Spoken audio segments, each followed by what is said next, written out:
রহমতুল্লাহি অবরকাতু। পরকালে কিছু কথা বলার জন্য হাজির মোহাম্মদ জাহাঙ্গীর হোসেন। আশা করি আপনারা সুস্থ আছেন, ভালো আছেন, এই যে আমি সবসময় করি। মহান আল্লাহ তাই পরকালে দুটো জিনিস বিশ্বাস করে, একটা আল্লাহ হক, একটা মানুষ হক। মানুষ হকের মধ্যে এই যে প্রতিবেশী, আমি আশেপাশে যে ঘরবাড়ি দেখছেন, এরা আমার প্রতিবেশী হক।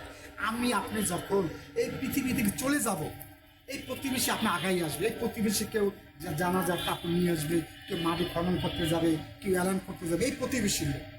এই জন্য বলি প্রতিবেশী যতক্ষণ পারেন সুন্দর ভালো ব্যবহার, পৃথিবীতে চলে পৃথিবী থাকবি যে অবস্থা থাকেন, এই জন্য প্রতিবেশীর সাথে আপনি ভালো ব্যবহার করবেন।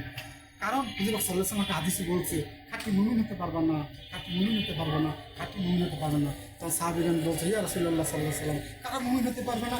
যারা প্রতিবেশীর কাছে নিরাপদ না, যারা প্রতিবেশীকে ভালো রাখে না, যারা প্রতিবেশীকে দেখলে আতঙ্কে থাকে, যারা প্রতিবেশী দেখলে মনে মনে ঘৃণা করে, এরা খাঁটি মুমিন হতে পারে। এই জন্য বলি, আপনি যতদিন আছেন পৃথিবীতে সত্যতাভাবে মানুষের সাথে মনে দিয়া চলে, মানুষের দোয়া নিবেন।